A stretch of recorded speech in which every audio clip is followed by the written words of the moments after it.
Bueno, entonces vamos a hacer una charla hoy diferente a la neurocirugía, como estamos acostumbrados a las charlas de las 7 de la mañana del servicio, y vamos a hablar entonces de ciencia ficción, lo que es titular El mundo que nos espera, porque es un tema que siempre ha sido algo predictivo hacia las nuevas tecnologías del futuro.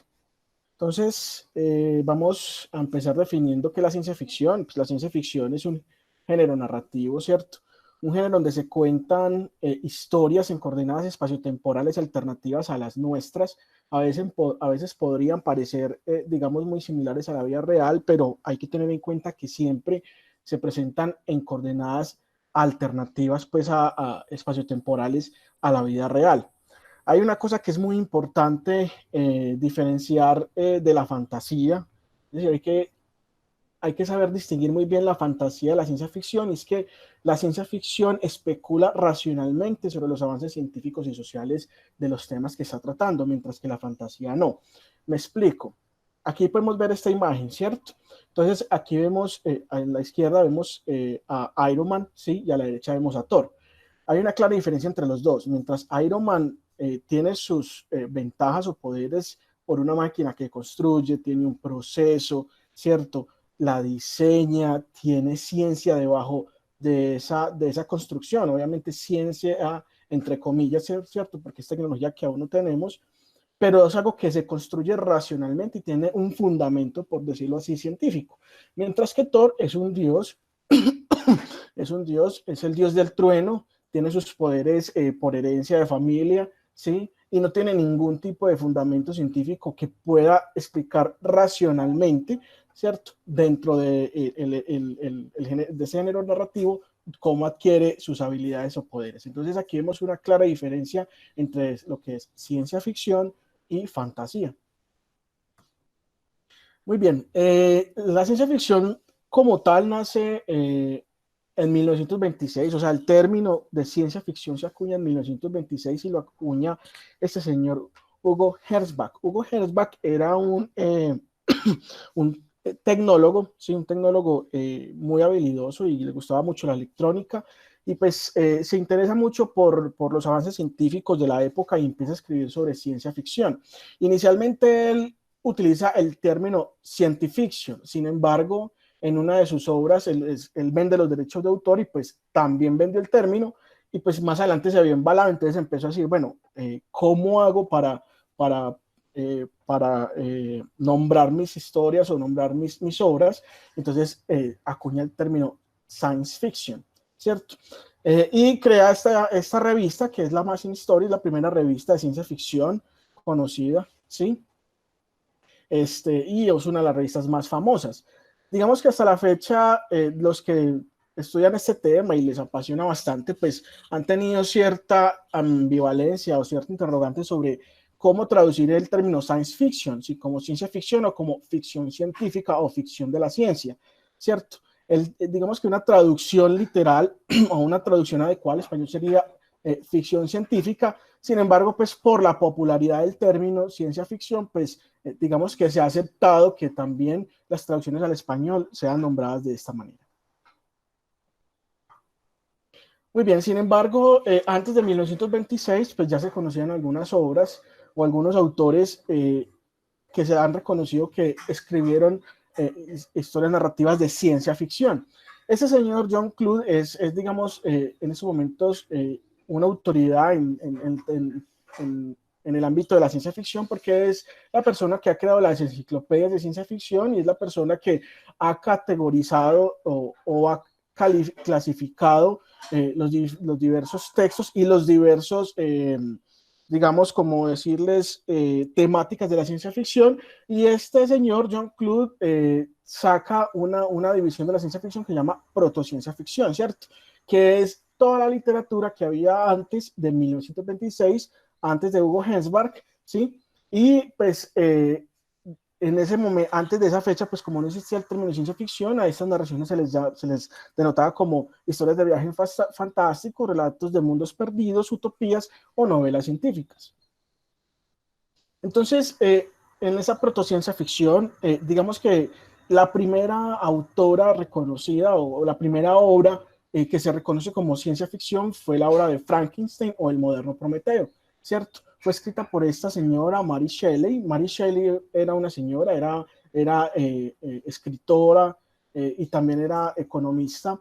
Ella tuvo, digamos, una vida difícil, tuvo 4 hijos, el esposo se suicidó, era marinero y se suicidó por allá pues en uno de los viajes, ¿cierto? No era una buena mamá, pero era una buena escritora, ¿sí?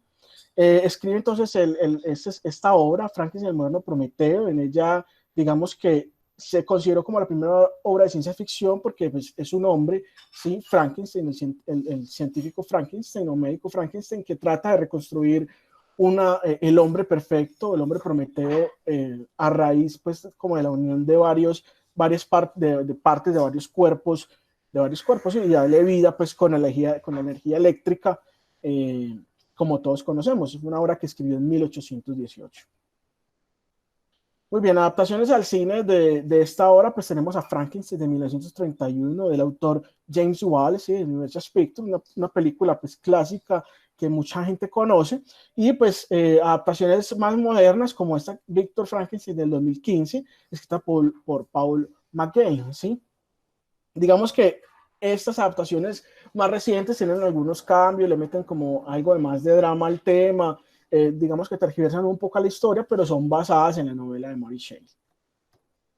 Muy bien, el segundo autor y considerado como padre de la ciencia ficción junto a Hugo Gernsback, junto a H.G. Wells, del cual vamos a hablar más adelante, es Julio Verne.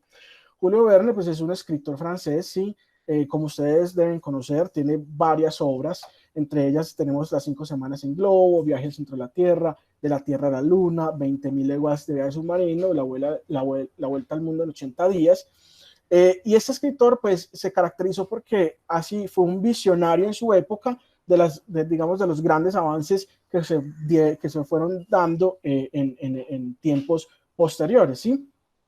Y digamos que hay un punto que me gusta de este señor y es que Alrededor de la Luna, que fue una de sus obras que escribió en 1870, describe de forma detallada y de forma muy similar cómo 3 individuos hacen toda una proeza para poder llegar a la Luna. Y digamos que hubo muchas similitudes con el Apolo 8, que fue, digamos, el primer transportador que fue a la Luna, no aterrizó sobre la Luna, sino que orbitó sobre ella en 1968. ¿Y por qué es tan similar? Porque miren, ellos describían un objeto en forma de bala, ¿sí? Que orbitaba la Luna o que fueron hasta allá para orbitar la Luna.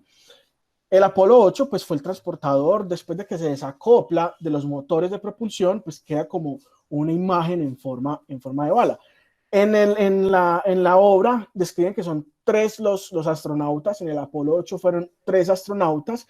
Dice que se demoraron 150 horas en ir hacia la Luna en la obra, y en el Apolo 8 digamos que también el tiempo fue muy similar y la fuerza de impulso para poder vencer la gravedad también fue muy similar en ambas obras. Entonces miren que estamos hablando de 1870, como una persona es capaz de describir una proeza que se dio en la vida real en 1968, que fue el primer transportador que viaja a la Luna, que fue el Apolo 8.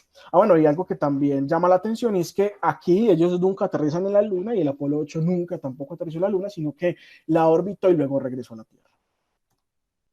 Muy bien, entonces el tercer autor importante de la protociencia ficción fue Herbert Wells, un escritor británico, ¿sí? Escribe obras importantes como La máquina del tiempo, ¿sí? O La guerra de los mundos.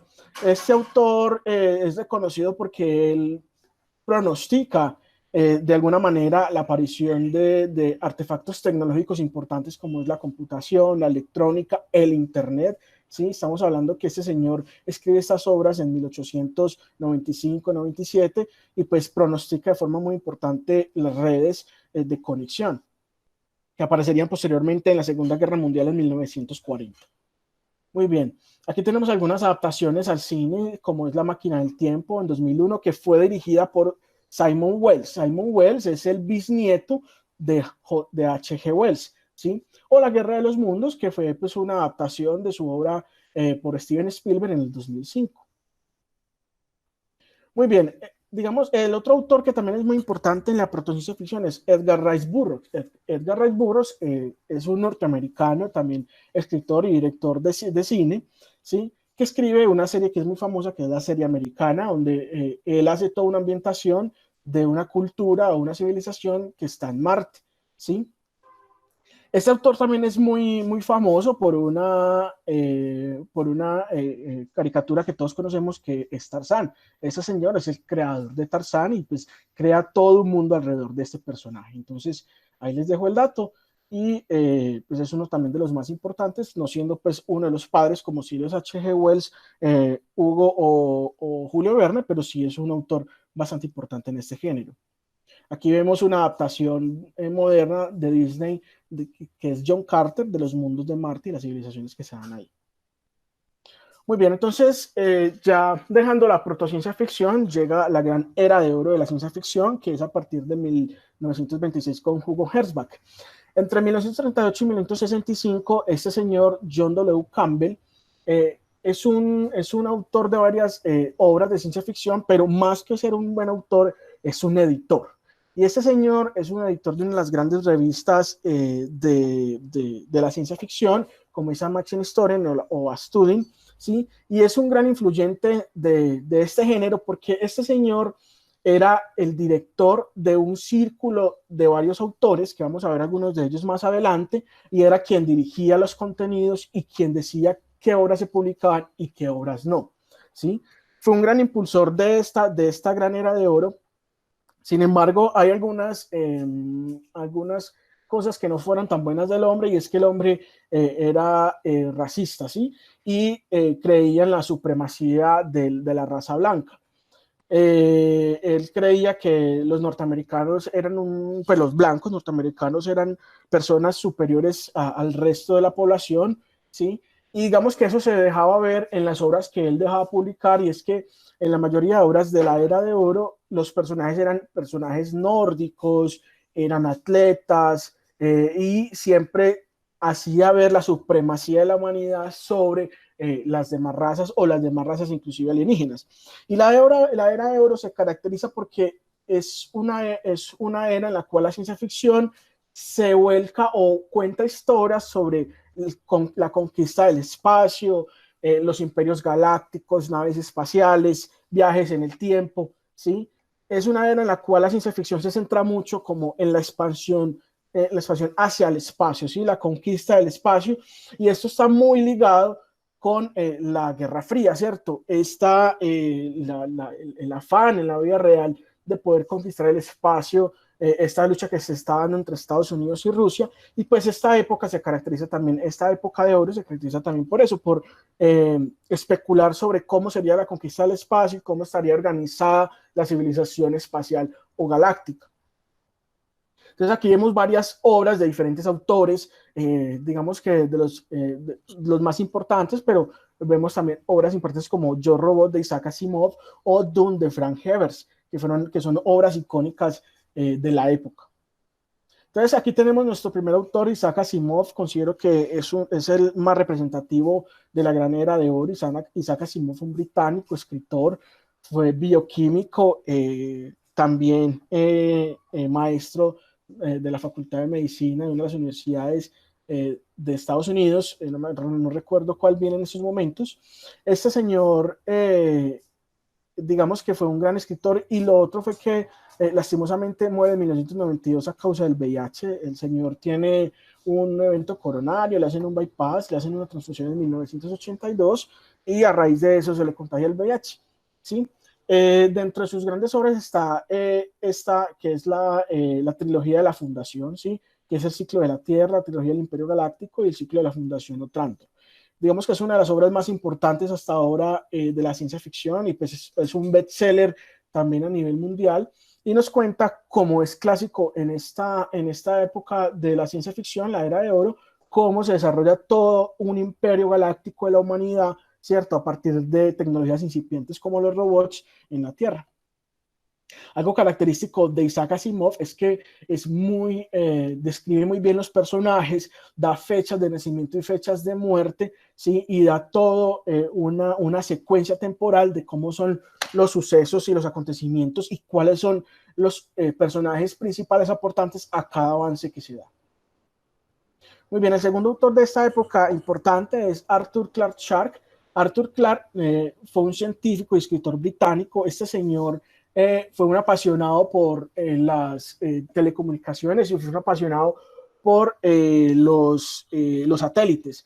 Y este señor hace no solamente escribe obras importantes de la ciencia ficción, sino que también desarrolla, hace un estudio sobre la órbita de los satélites y por eso, gracias a ese señor, se conoce la órbita de Clarke, que es la órbita en la cual están los satélites y gracias a eso podemos contar ahora con lo que es el GPS, ¿sí? Porque ese señor pues describe cómo, a qué altura y cuál es la órbita que deben tener los satélites para tener una adecuada comunicación. Entonces ese señor escribe varias obras, ¿sí? Y digamos que su perfil o digamos que el centro de sus obras cambia a raíz que pasan los años. Inicialmente escribe obras humanistas, obras utópicas sobre viajes espaciales en los años 50. Luego escribe obras de rigurosidad científica, ¿sí? Pero hablo de rigurosidad científica en términos de ciencia ficción, aparte pues, de sus trabajos científicos reales. ¿Sí? La rigurosidad científica hace referencia a que en las obras de ciencia ficción, digamos que hacen una descripción muy detallada de cómo son los avances científicos o tecnológicos de esa obra. Obviamente es ficción, pero el señor hace mucho hincapié en que usted tiene que detallar muy bien cómo hace para crear ese avance científico o esa especulación que está diciendo. Y más adelante, pues al final de su vida, casi al final de su vida, el señor escribe obras más orientadas a un tinte político y social, pero digamos que es un gran referente de esta época. Aquí vemos una de sus obras, que es 2001 A Space Odyssey, ¿sí? Que es una obra donde la humanidad, donde existe un elemento que le da como la inteligencia a la humanidad y describe cómo unos astronautas pues viajan a un planeta, ese elemento hace que algunos primates se vuelvan más inteligentes que otros y pues empiece como la evolución también muy similar a la que pensamos que es la evolución de la humanidad, ¿cierto? Obviamente enmarcado en la ciencia ficción. Muy bien, el tercer autor importante de esta época es Robert Anton Heinlein. Este señor también fue un escritor estadounidense. Este señor en sus obras de ciencia ficción introduce algunos aspectos como la administración, la política, la economía, la lingüística, la psicología y la genética en las obras de ciencia ficción. Y ese señor tiene una obra muy peculiar que se llama La solución incompleta, ¿sí? Que es una obra que escribe en 1940, en plena Segunda Guerra Mundial, y ese señor, digamos, vaticina la aparición de la bomba atómica, que sería una catástrofe que se nos dio en 1945 con la bomba de Hiroshima y Nagasaki, ¿sí? Entonces este señor también muy importante en esta época de la ciencia ficción. Y por último tenemos a Frank Herbert. Frank Herbert es un autor importantísimo, ¿cierto? El autor de esta gran obra que es Dune. Ese señor, digamos que le mete un elemento más a esas conquistas de las galaxias o a estos mundos extraterrestres y le mete el término de la ecología, ¿sí? Ese señor hace mucho hincapié en sus obras sobre cómo sería el deterioro de los mundos, específicamente de la Tierra en ese momento no se conocía, no se estaba haciendo muy bien el calentamiento global, pero él hace mucho hincapié a cómo sería el desgaste por la tecnología, por las emisiones de gases, cómo serían la Tierra después de unos años, cómo sería el mundo inhóspito, cómo serían las civilizaciones en ese mundo o en esa Tierra ya como inhóspita y pues sin la vegetación que tenemos, ¿cierto? Entonces hace mucho énfasis en el desarrollo de la ecología, la evolución ecológica de los mundos, la supervivencia humana en esas tierras áridas y destruidas por ellos mismos, como la evolución de las especies bajo esas nuevas condiciones y pues cómo serían los estamentos de poder y política en estos nuevos mundos. Muy bien, algunas obras de cine icónicas también de esta gran época de oro, pues es Star Trek, ¿cierto? Una serie muy popular Digamos que la primera serie, que se llama la serie original, aparece en 1966. Hay algo peculiar, es que esta gran obra del cine no se hace famosa sino hasta los años 80, cuando sale al mercado el segundo producto, que es la nueva generación. Cuando sale la nueva generación, pues esta gran obra se vuelve popular, pero en su momento pues no tuvo tanto apogeo. Otra gran serie de películas que todo el mundo conoce es Star Wars, ¿cierto? Que la primera sale en 1977, pues es una obra icónica de este género, ¿cierto? De la gran era de oro, la conquista espacial, los imperios, las guerras galácticas, etc. Y pues obras más modernas como Yo Robot, ¿cierto? 2004, que es una obra basada en la obra de Isaac Asimov de 1953. Muy bien, posteriormente, después de la época de oro, llega la gran nueva ola. Y la gran nueva ola, digamos que se enmarca en una época muy conocida por todos, que es la época hippie, ¿cierto? Una época de rebeldía, una época en que, digamos, los valores morales y éticos estaban muy desafiados. Y pues, claramente en la literatura y pues en la ciencia ficción también se enmarca como cierta tendencia hacia la anarquía, hacia ser rebeldes, hacia, digamos, desligar un poco la ciencia ficción de esas conquistas galácticas a algo más terrenal. Entonces, uno de los grandes autores es Michael Moorcock, ¿sí? Michael Moorcock fue una persona que no terminó sus estudios, era compositor y pertenecía a una banda de rock, y él hace obras de ciencia ficción donde hace una ruptura de lo tradicional. Digamos que los valores estaban relativizados porque él se quiso alejar, ¿cierto? De ese, ¿cómo decirlo? Ese cliché o esa, o ese estandarte que se tenía de la ciencia ficción, donde siempre había un héroe, ¿cierto? Ese héroe blanco, nórdico. No, él se quiso alejar de todo eso y escribe obras en las cuales no hay héroes, no hay héroes, sino antihéroes, ¿sí?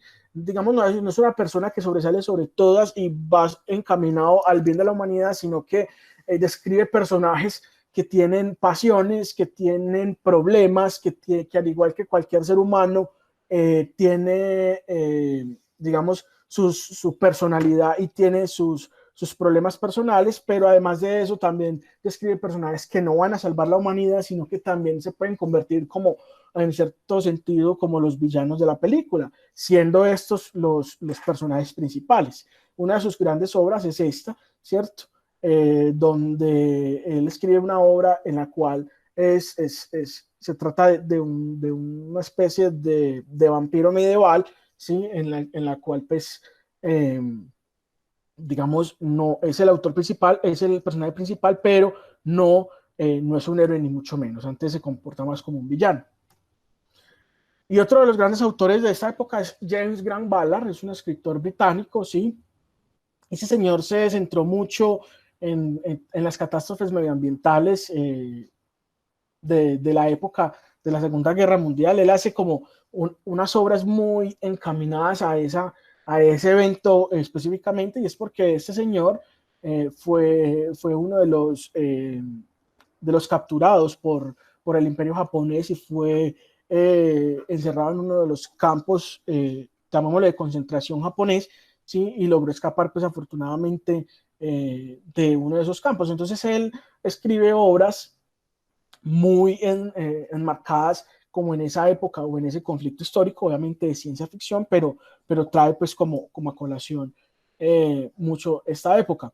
Escribe mucho sobre los efectos de la evolución de la tecnología sobre el hombre, ¿cierto? Y él también, ese autor también habla de las bombas atómicas, ¿sí? Y describe obras distópicas o distopías, y es digamos, obras en las cuales son imposibles, ¿sí? Son organizaciones sociales imposibles, como por ejemplo, no sé, una conquista hitleriana del mundo, una sociedad hitleriana pues como tal. Entonces, obras digamos, que son también del cine, que representan esta época, el 2012, ¿cierto? Catástrofes medioambientales, obra de cine que se dio en el 2009, ¿cierto? Salvando al soldado Ryan, uno que pensaría que eso es una obra de ciencia ficción, obviamente trata temas de la vida real, pero es una obra en la cual, ¿cierto? Está muy encaminada como a ese tema de, la, de las guerras y de la Segunda Guerra Mundial. Esa obra pues será en 1998, pues es muy conocida por todos.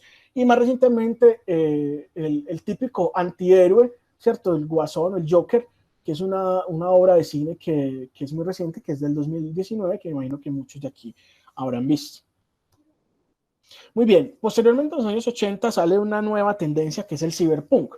El cyberpunk, digamos que es una tendencia de la ciencia ficción donde se hacen obras que ven el desarrollo tecnológico y más de los computadores como una forma de hacer un monopolio de las grandes industrias sobre la gente y cómo la computación puede manipular las masas y cómo la gente se puede conectar tanto a los aparatos tecnológicos que empieza a dejar de lado su vida social, empieza a dejar de lado sus relaciones interpersonales, ¿sí? Y digamos que en esta época se escriben obras que digamos, desdibujan un poco estas tecnologías. Entonces, uno de los grandes autores de la época es William Gibson. William Gibson es hijo de una familia, digamos, tradicional de los Estados Unidos. Sí, era hijo de un arquitecto, se mudó muchas veces de hogar por cuestión del trabajo del papá, y también era un hijo que estaba muy en una familia muy religiosa, pues de niño le tocó pues como someterse mucho como a esta parte religiosa. Este muchacho va creciendo, ¿sí?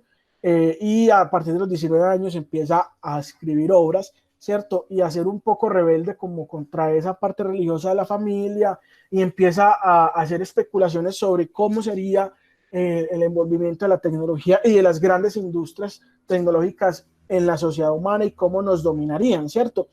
Hay algo muy importante, es que este señor acuña el término ciberespacio.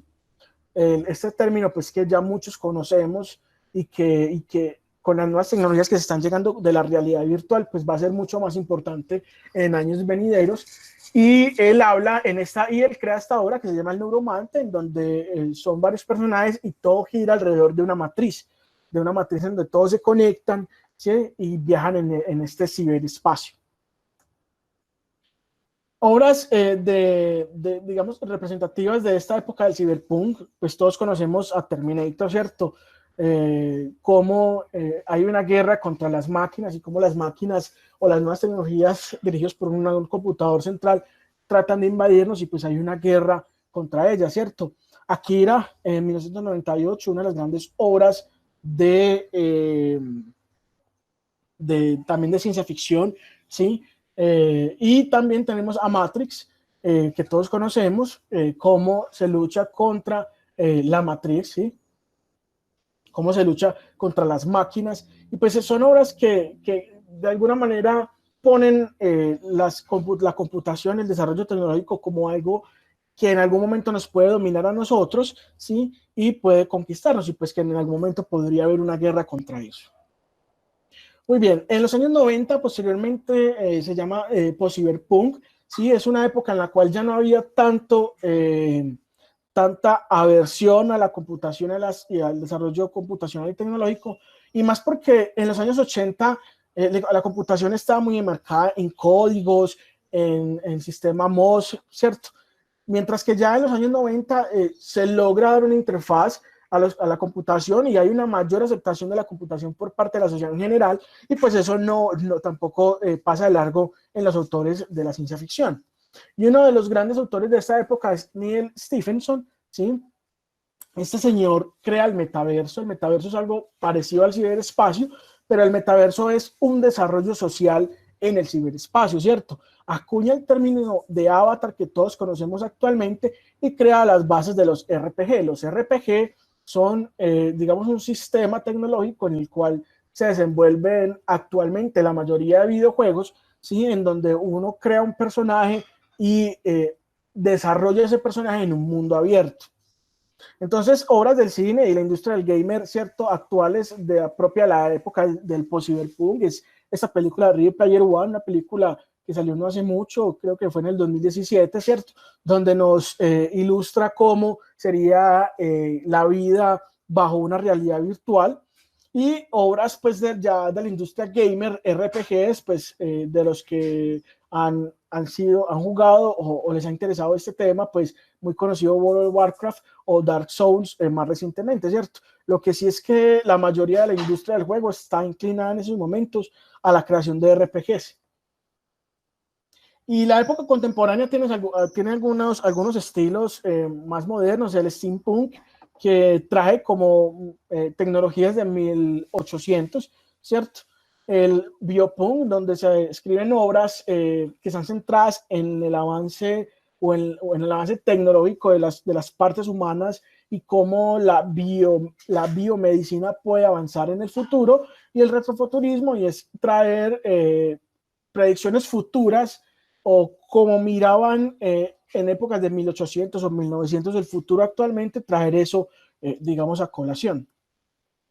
Algunas revistas de ciencia ficción importantes, Amazing Stories, ¿cierto? Que la crea Hugo en los años 20, ¿sí? Luego llega a Student Stories, que es la revista que dirigía Campbell y que fue muy importante en la gran época de oro, y posteriormente llegan otras revistas españolas y de otros autores norteamericanos como Gales y Ciencia Fiction, o la revista Asimov, que Isaac Asimov saca una revista posteriormente independiente de Astudin. Y existen dos premios importantes, los premios Hugo, ¿sí? Y los premios Nebula, que se dan a autores representativos de cada generación o de cada año, ¿sí? Donde participan por obras escritas de ciencia ficción, y pues siendo los premios Nebula los más importantes, pero también los premios Hugo también son de talla importante para este género. Listo, muchas gracias. Esto era lo que les quería compartir. Espero les haya gustado y se hayan entendido un ratico. Algo distinto pues de la neurocirugía, y espero que la hayan disfrutado.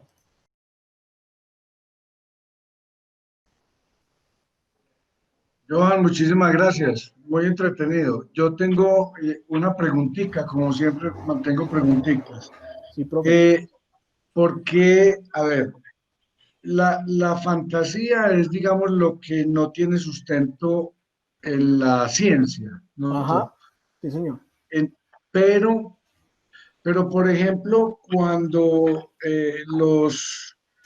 ay, hombre, los supersónicos, yo creo que usted no había nacido. Ahí había muchas cosas que no tenían sustento en la ciencia, pero que hoy ya son realidad. Entonces, las obras fantásticas no se pueden convertir después en ciencia ficción. Por ejemplo, Tron. ¿Qué tal que en una época, dentro de un poco de años, inyecten determinados genes que nos den poderes? Profe, no, Entonces, mire. esas obras no se convertirían en ficción, en ciencia ficción. No, o sea, la fantasía como tal no puede convertirse en realidad, ¿cierto? Pero la ciencia ficción sí puede convertirse en realidad. Por ejemplo, los supersónicos, eso no era ficción, era ciencia ficción, era una caricatura de ciencia ficción. ¿Por qué? Porque usted en la ciencia ficción, usted especula o usted tiene un constructo sobre cómo es esa tecnología de la que usted está hablando. No quiere decir que esa tecnología exista, pero usted la construye de forma racional. Mientras que la fantasía, sí, estamos hablando de superpersonas, de dioses, de cosas que no tienen ningún sustento científico, ¿sí? O no científico, sino que no tienen un constructo racional. O sea, usted puede tener una obra en la cual hablen de un dios, no sé, de Zeus, ¿cierto? Zeus hace parte de la mitología y es una historia fantástica de un grupo cultural, ¿sí? No hay un constructo, digamos, racional de Zeus, ¿no? Simplemente Zeus existió y siempre ha existido, etcétera. Mientras que las obras de ciencia ficción tienen una construcción racional de lo que están diciendo. No quiere decir que eso sea real, no, por eso es ficción, pero tienen un constructo racional de toda aquella tecnología que dice existir en esas obras. Ok, me queda muy claro. Y la segunda pregunta es, ¿por qué Salvando al Soldado Ryan hace parte de ciencia ficción? No puede ser, pues, como algo, sí, una historia que se imaginó una persona de algo que pudo ser real, Sí, porque es claro. el pasado. Lo que pasa, profe, Estamos es que hablando por eso Salvando al Soldado Ryan se enmarca en una época de la ciencia ficción, que es la nueva ola, y como les había dicho, en esta época los escritores de ciencia ficción ya no hablaban tanto de los grandes avances, ni de la conquista galáctica, ni nada, sino que se devolvían a la persona y trataban temas más terrenales. Salvando al soldado Ryan podría ser una historia real, sí, pero no deja de ser ficción como tal por ser una obra de cine. Entonces, lo que yo quería dar, el mensaje que yo quería dar con esta obra de cine es que en algún momento de la historia, los escritores de ciencia ficción dejan de lado como el desarrollo tecnológico, la conquista galáctica y esos grandes avances imaginarios y traen un poco más a cosas más terrenales y más reales del ser humano, como son los acontecimientos de la Segunda Guerra Mundial. Ok, muchas gracias, Johan. ¿Alguien tiene algún comentario? Sí, yo quisiera contar algo. Dale. Johan, muy buena la presentación. Muchas gracias. Muy interesante oír cosas diferentes a neurocirugía. Gracias, profe. Hay un autor que se llama John Michael Crichton. Él fue el mismo escritor de Jurassic Park. Él es un escritor norteamericano, nació en Chicago, murió en Los Ángeles a los 66 años. Le dio cáncer. Él estudió medicina en Harvard y él se dedicó fue a ser escritor.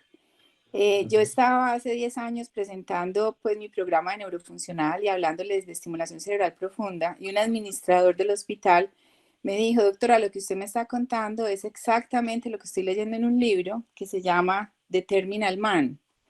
Me dio el autor, yo conseguí el libro y es exactamente la descripción de lo que es la estimulación cerebral profunda y la hizo en 1972.